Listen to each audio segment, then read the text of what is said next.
Welcome to this week's dose of Emuna for Shabbat Kodesh. Today we're going to see the amazing connection between Israel and Shabbat and how we make a pair. When you look at the small gematria, the small numerical value of the word Yehudi, Yehudi actually equals 8. Now the number 8 hints to the idea that the Jew is connected to the worlds that are above nature. That's what's symbolized by the number 8. In fact, 8, when you look at the word shmone in Hebrew, is 8, that the switch of the letters, of the order of the letters, actually spells neshama, the soul. So the Jew represents to a fundamental place the idea of it being connected to a world above nature. Now, the number 7 in itself, as we know, 7 represents Shabbat. So it basically represents the structure of this world, the structure of nature, which is based on 7 days of the week, 7 colors of the rainbow, 7 musical tones on the scale. So number 8 means, obviously, beyond the 7, something that's connected, of course, as we said, to the soul. The Zohar Kadosh brings a beautiful teaching and mentions that the number 8 is connected with the Shabbat because that's the day when Jewish people merit to receive an additional soul, as written in the Gemara Beit.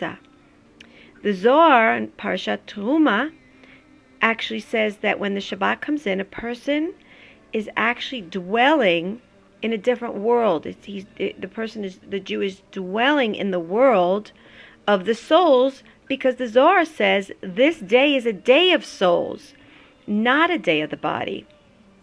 Now, to bring this thought even further, Hashem, when he created this world, the Zohar brings down and says that he used the 2 letters Yud and a Hey. Yud and a Hey in the name of Yehudi, the first 2 letters of the word Yehudi, represents the creation of this world. If you put together the Yud and the K in terms of gematria, it actually equals 15. And the Yud and the Hey is placed in the word Yehudi, the first 2 letters.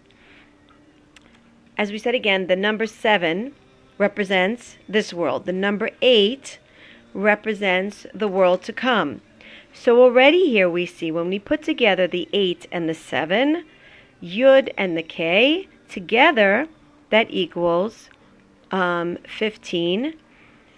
But it really is 8 and 7, the combination of this world and the world to come. So the name Yehudi is comprised of the creation of this world, Yud K, but the rest of the letters on Yehudi, which is Vav, Daled, Yud, which actually switched the letters around as Yud, Vav, Daled, spells the word Yud.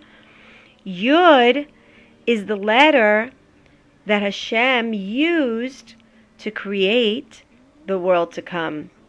Even if you didn't follow everything that I just mentioned after trying to listen to it a few times, what it really means is that there's a secret power of the Jew embedded in the letters Yud, Hey, and then Vav, Daled, and Yud, Yehudi, which spells out Yehudi in Hebrew.